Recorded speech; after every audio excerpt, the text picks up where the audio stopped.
There is a kind of silence that has weight, not the silence of an empty room or a forest at dawn or the moment between lightning and thunder. This silence was older than all of those. It was the silence of a river that had decided, somewhere in the deep, unmeasured past, to stop remembering what it was called. Alana had read about rivers like this in her grandmother's notes, written in the cramped, careful script of a woman who had spent a lifetime recording things that weren't supposed to be recorded. Rivers and streams are often a boundary between this world and the other world, her grandmother had written. When a river loses its name, it loses its allegiance. It belongs to neither side. She was 12 years old when she read it. She had not understood it then. Standing at its bank now, in the dark hour before dawn, with Tom Arda 2 steps behind her and the sound of the Ondok's horses somewhere in the distance, she understood it completely. The river had no name, and it was waiting for them. They had been walking for 4 hours, not running anymore. Running left tracks, left noise, left a trail of broken branches and displaced mud that even a moderately observant soldier could follow. Walking was harder in a different way. Walking meant silence. Walking meant awareness of every sound the other person made, every breath, every careful step. Walking, Alana had discovered, meant conversation. She had been avoiding conversation. You're angry. He said it the way he said most things, not as a question, not as an accusation, as an observation made by someone who had spent years learning to read people accurately and had not yet broken the habit. "I'm focused," she said. You haven't looked at me directly since the ridge. "I've been watching the tree line." A silence. Then Alana. she stopped walking. Not because she wanted to, because something in the way he said her name had a specific gravity to it, not demanding, not commanding, just present, the way a hand placed carefully on a door you're trying to close is present. She turned and looked at him directly. In the thin gray light of pre-dawn, he looked different from how he had looked in the interrogation room, different even from how he had looked in the clearing with the Morrigan's light on his face. He looked like a man standing on the wrong side of every decision he'd ever made, taking inventory of the damage. She found, against every reasonable instinct she possessed, that she felt something about that. She turned back to the road. "We need to reach the river before daylight," she said. "When the Aondact track us to the forest edge, they'll split. Half will take the north road, half the south. We have perhaps 2 hours before both groups converge on the valley." How do you know that? "Because," she said, "that's what I would do." Another silence.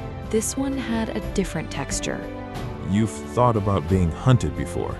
"I've thought about it every day for 14 years, she said. "You learn to think like the hunter. It's the only way to stay ahead of one." She heard him absorb that, felt the weight of it land between them. I'm sorry. "Don't." Alana.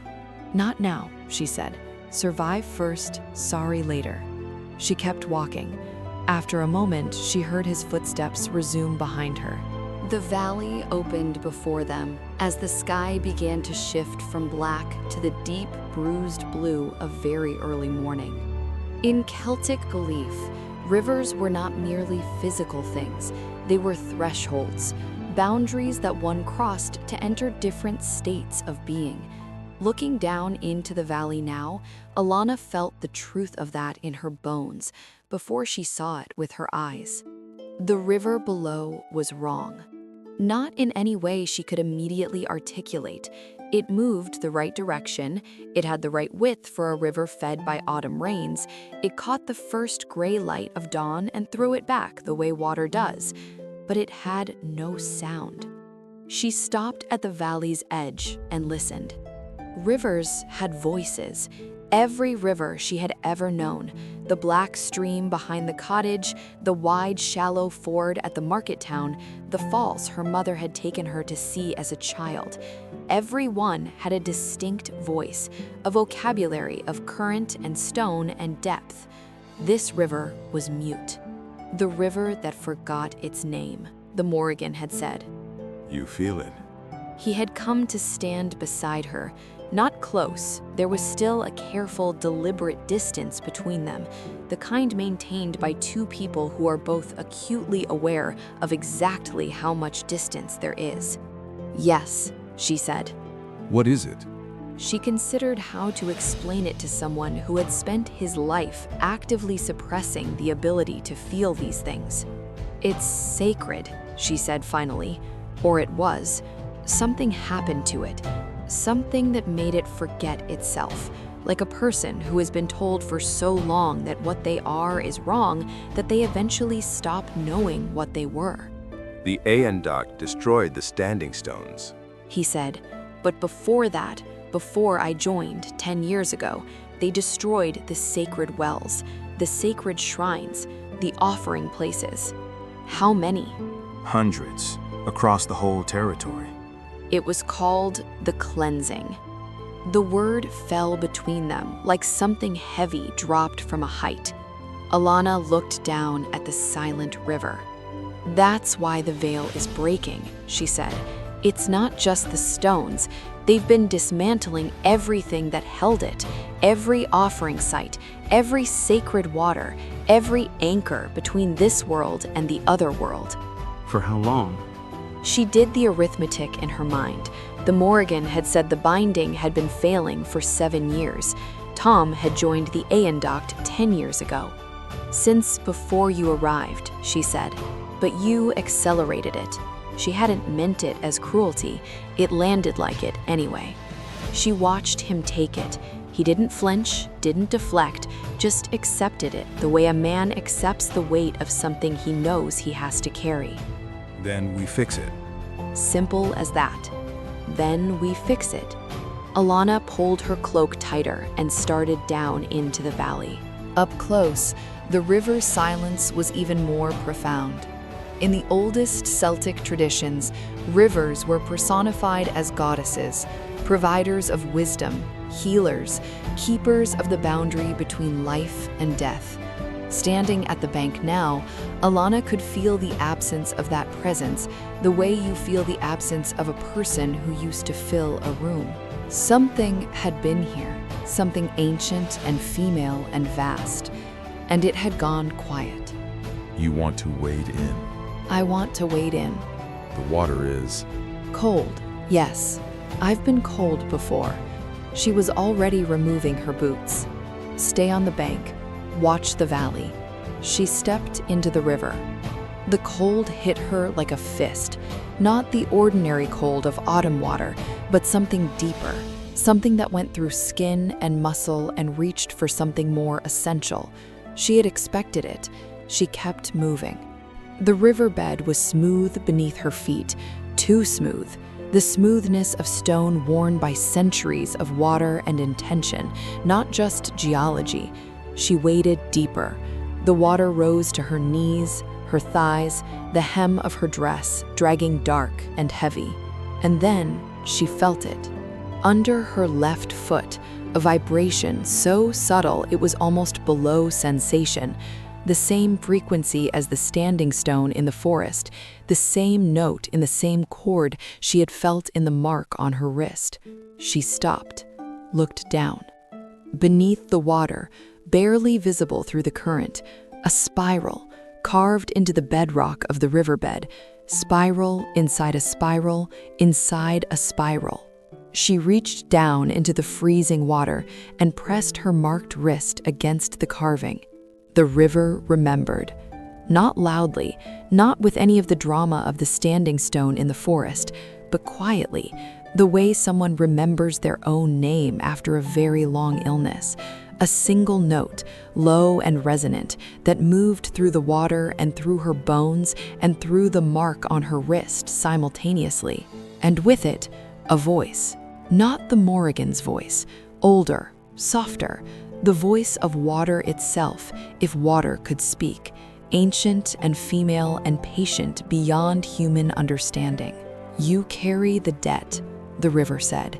"The one who comes with you carries the damage. Neither is complete without the other. That is the nature of the binding."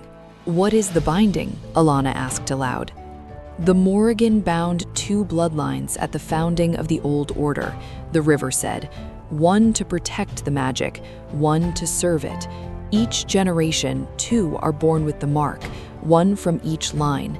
Together, they maintain the veil. Separately, they are its greatest danger. And if the marked ones never find each other?" A silence, the kind that water makes when it moves around a very large obstacle. "Then the debt is not merely restoration," the river said. "It is sacrifice." The cold reached deeper. What kind of sacrifice? But the voice was already fading, the river's brief memory retreating back into its long forgetting.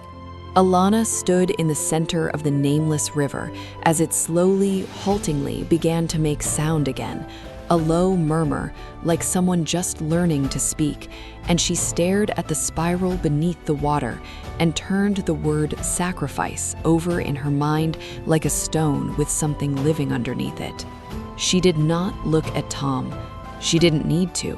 She could feel him watching her from the bank, could feel the quality of his attention the way you feel weather changing, something in the air before anything is visible. He had heard the word too.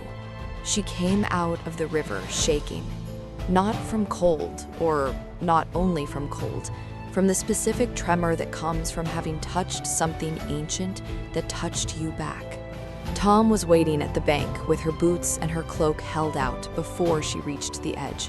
She took them without comment. He said nothing.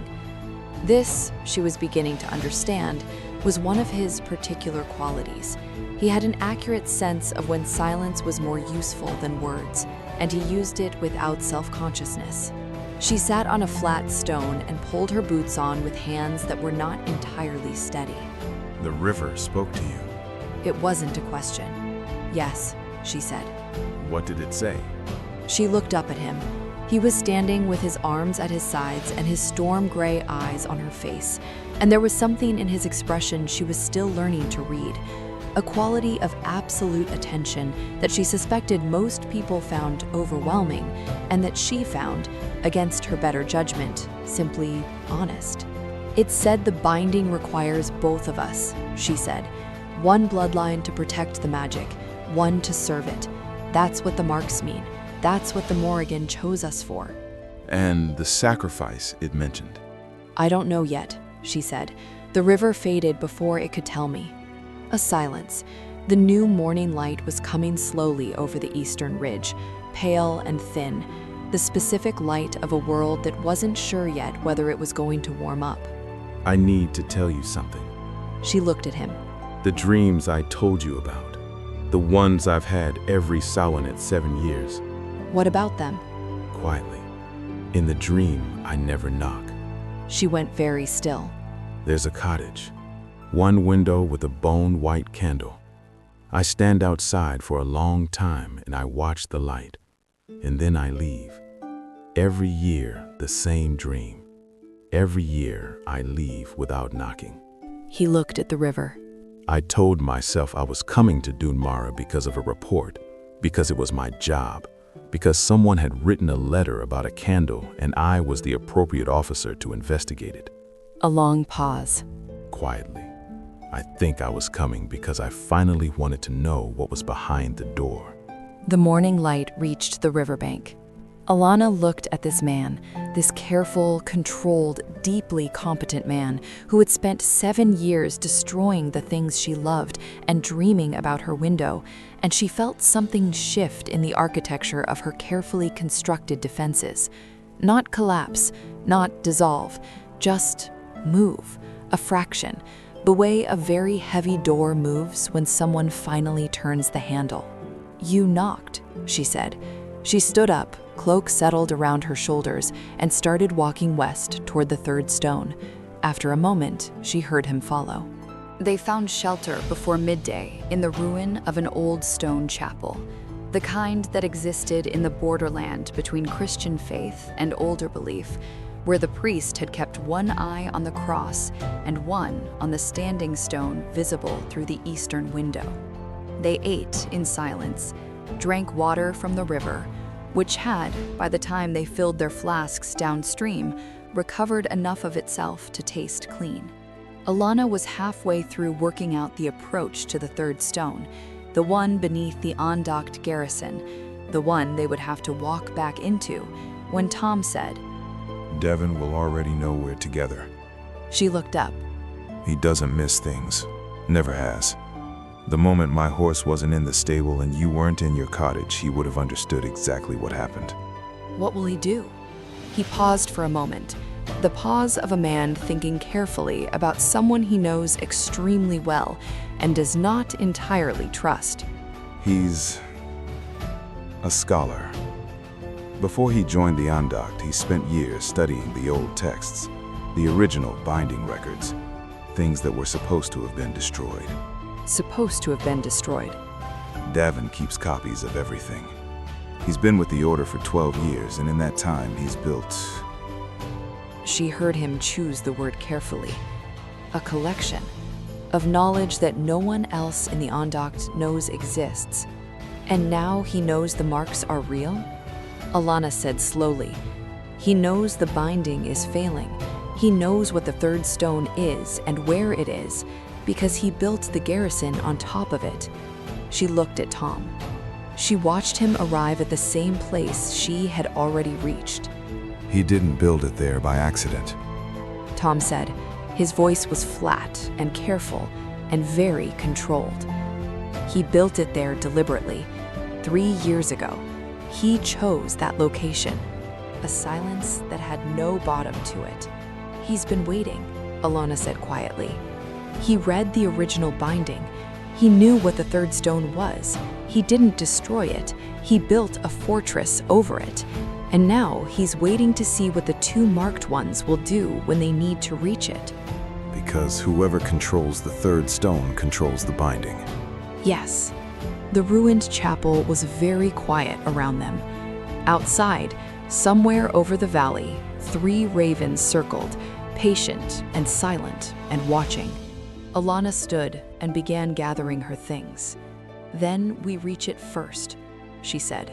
Tom stood. Together. She didn't answer, but she waited for him to reach the door before she walked through it, and that, for now, was answer enough. End of episode 2. Next, the garrison, the oldest oak, the name the oak kept, and the moment Alana finally stopped hiding what she was.